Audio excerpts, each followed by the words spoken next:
Duval,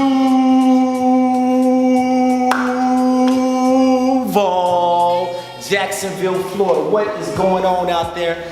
I have today a chief himself, a boss in the building. This brother I got mad respectful, and he's about to do a great interview. I know it, man, because this is gonna be some topics, y'all. It's gonna ruffle some people's feathers.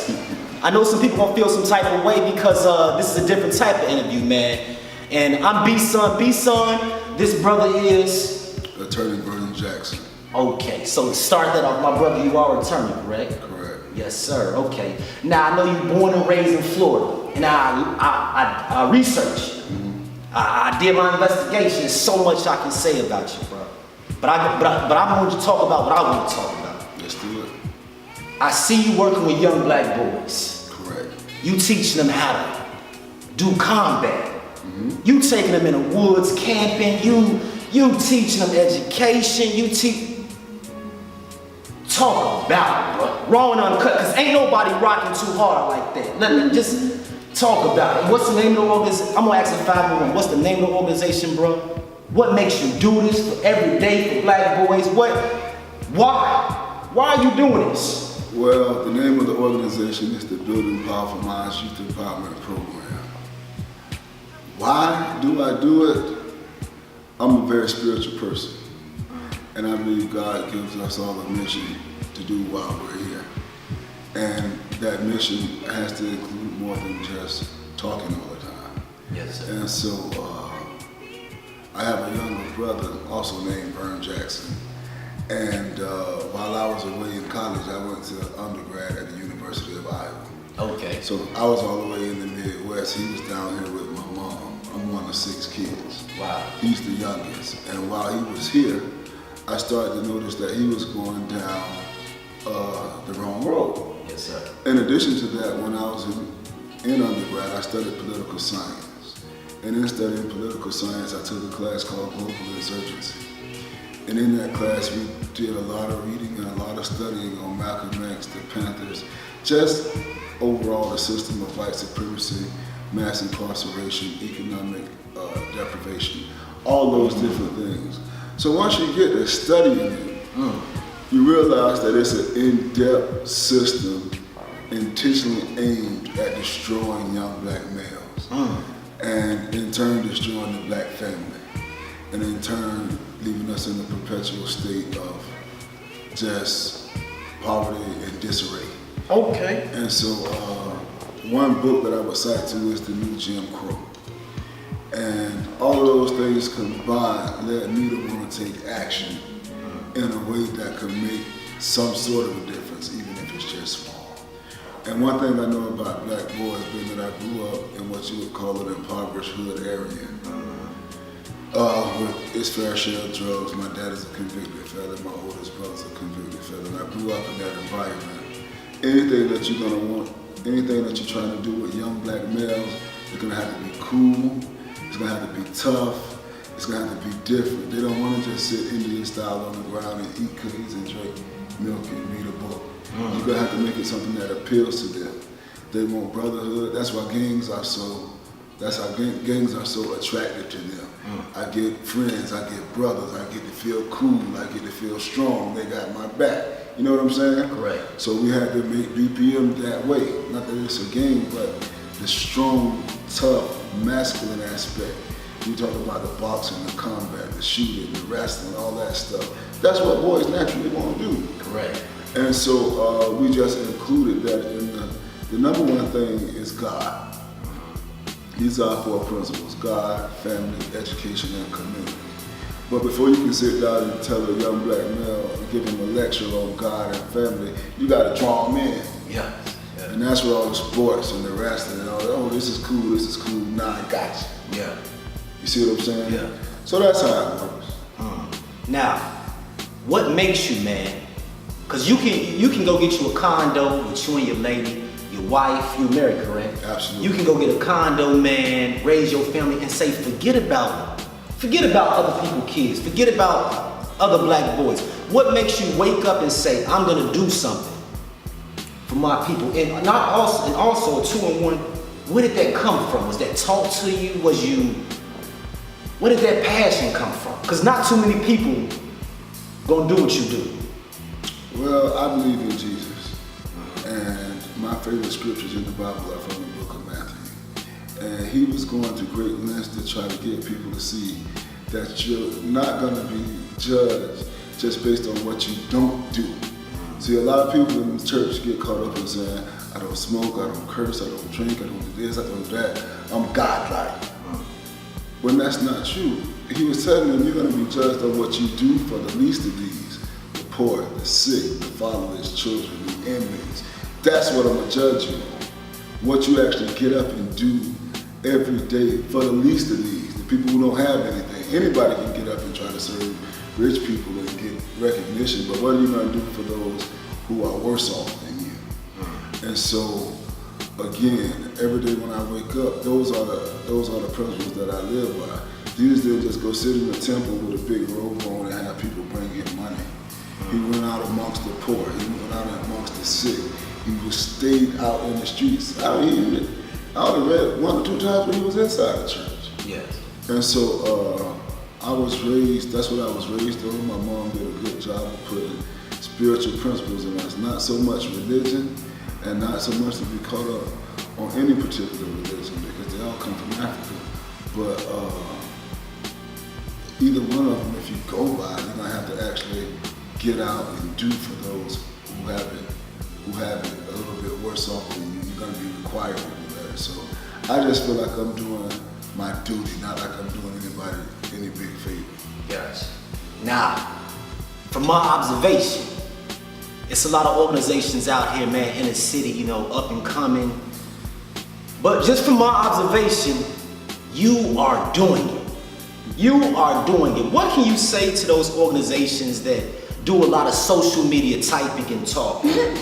As far as maybe you can give them some motivation and just, you know, tell them the process on how to be successful and to inspire and to impact how you're doing. I think they should get my book, The Blueprint for Black Youth Empowerment. Say the book again, bro. The Blueprint for Black Youth Empowerment. Blueprint for Black Youth Empowerment. A lot of people from around the country started calling me and texting me, emailing me, asking me how they could do something like we're doing with BPM. No, they were asking me, could I come start a BPM? Right. And like, I can't come to Chicago and start BPM, but I can give you all the steps, all the rules, everything I did right, everything I did wrong, so that the local population can follow the blueprint and build the same thing there. Okay. Because it's not just something I did for my own ego. If it can work in Duval, it can probably work anywhere. Yes. And so I laid everything out step by step, how you build your organization, what things to watch out for, what type of people to watch out for, how you impact the kids, what's the biggest risk factors, fundraising, do you want to be a 501c3, do you not? It's all covered in the book. Okay. So anybody who wants the information, they can get it all right there. Okay. Now, how long has your organization been existed, man? And tell me about the beginning stage when you first started off. You know, at any given time, did you want to say, you know what, this is too much? Well, the organization started off about 9 years ago. Okay. With my little brother. He was the first member. Him and his best friend. I started off with just 2. I had just got back from the University of Iowa. I moved back here because this is where my mom was. We from Orlando, but when I left and went to Iowa, she moved here. Okay. So when I got done, I came here, specifically to focus on my little brother and go to law school. And so I started with those 2 because I didn't have any money. I didn't even have a car. I was staying with my mom. But I see these 2 boys running around. I know they're gonna end up doing something stupid. I know I had a lot of information, but you gotta get past just having the information and put it to use. Yes. So I started with them. And if I can go back and show you pictures where we first threw up the BPM sign, where I first started teaching them different things in their spiritual life, their African history. I started with those 2. And as people they would see me out there training them and working them, and they'll say, oh, what you getting ready for, football? And I'll be like, no, we getting ready for life, right? I heard. And then as people would see it, they'd ask me, could I work with B&SUN? And at some point it became too many kids. I had to start recruiting men to help me with the kids. Yeah. And so that was when I first got back, and it started steamrolling over the years, but that was about 9 years ago. Okay. So, now the organization, from my observation, man, you're building at the same time. You got some good fighters in there, because I actually did go to one of the, I believe it's your brother, talented young man. So he's the original BPM member. Are there any other founders besides yourself that's behind it? That go all the way back to the beginning? Yes. The furthest that it would be able to go back is Jonathan Ross. Okay. We got him we went to law school together. Wow. And also Wow. my oldest sister in Orlando, who runs the Orlando chapter. She was all the way back at the beginning in those first years, because we actually got the chapter in Orlando off the ground before we got it in Jacksonville. Wow. So, yeah, those would be the two that are still here all the way back from the beginning that are still going strong. So from what you do, man, I don't think y'all know. Let me just say this for them, because they take the young youth, they do lectures from African American history to African history to current issues. Then you sit down with them and do homework. That's right. You do homework. Now, I understand, of course, you're working with a black population, a black culture, but what made you want to implement homework also in your program? Well, there's no place in America for a dumb black man. There's no place in America for a lazy black man. And our kids aren't getting what they need in the public school system. And so as a part of their spiritual development, you also have to do their intellectual development. If you can't read and write, you're gonna have a tough time. And so that's why I try to recruit as many tools as I can, so the kids that come in, whatever areas that they're having a tough time in at school, some real strong on reading but weak at math, some good at math that hate to read. I wanna have people that sit there and give you a few basics every time we meet, give you something to help build that skill, so when you get back to the school, you can perform at grade level or above grade level. So all the physical things that we do, like I said, that's the draw. But our number one thing is your spiritual development and your intellectual development. Because like I said, if you can't read and write and do basic math, especially in this age of standardized tests, right? A lot of the parents may not be able to afford tutors. We try to supplement that and give them that boost so they can have the academic success. Wow. Now let me ask you this question. It's just my personal question. Why do you take them to the beach? It looked like 5 in the morning. Why do you take them camping in the woods? What's all that about? Well, it's a few things behind that. Number one, a lot of these kids may not ever get to camp out if we don't take them. A lot of them may never get to go stay in a beach house. A lot of them may never get to go on a weekend retreat. A lot of them might have never seen an MMA fight before, live in person. We want them to have the opportunities to have the same experiences and the same fun and the same excitement that a kid living in Ponte Vedra could have. Yeah. So why not? If we can get the money together and we can organize enough, we can give our kids the same experiences. Yes, sir. Number two, everything we do has a learning component. As we know, we live in Hurricane Florida. The lights might be off one day. If you ain't never had to be outside with no cable and no internet, you're not gonna know what to do. So when it comes to being able to survive and function in less than ideal circumstances, but you never been in a campfire, you never made a campfire, you never had to go through anything like that, you're gonna freak out. So it's different things that we want them to learn in all of this. It's not just for fun. It's different learning opportunities and all of that. I never camped out when I was young. I didn't know how to start a fire. I didn't know how to pitch a tent. I didn't know how to shoot a bow and arrow. But these are all experiences that they all have now. What's the age ranges in your organization? Now it looked like you probably have about 50 kids at a time. What's the age ranges from the oldest to the youngest? And how can people get in contact with you? Well, we start at 5. Okay. If a kid, and we can't forget that we got our queens too. Yes. Because we got our young queens in training as well, and we got some dedicated women that work with them. So I've been talking almost all about the boys because I don't work with the girls. I don't believe in men working with girls. I believe the ladies ought to teach them how to be women, and the men ought to teach the boys how to be men. We can teach them how to interact, you know what I'm saying, as young men and young women. But I believe in having the women train the girls because I don't know how to be a girl anyway. Fact. So the age we start at 5. I used to say we go up to 19, but we got kids that got in the program and never left, and now they 20 and 21. So wow. I guess you start at 5 and just go on up for life. How does that make you feel, man, to see like, you know, this manifest and you seeing the kids grow and you seeing the kids go from toddlers to childs to adolescents? How does that make your inside feel, man? Well, BPM in general, man, everybody always say, you're doing a good thing, Vern, la da da da. But they don't know about the benefit that BPM does for me. And it's probably part of the reason I'm still young, because I just get rejuvenated at it. I'm so glad the summer's over so we can get back to our actual BPM. Okay. But throughout the summer, I was getting rejuvenated every week because every time I'm around those kids, right? They'll say, Vern, how do you have 10 kids staying at your house on Friday? But you got a wife. Don't you get tired of that? Well, if they wasn't at my house, imagine what they could be.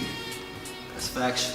We That's never factual. we never had a kid arrested, we never had a kid killed, and we never had a kid kill somebody. Wow. Because I will come get you and bring you to my house. Yeah. And you will be sitting there either reading a book or doing some push-ups or doing something.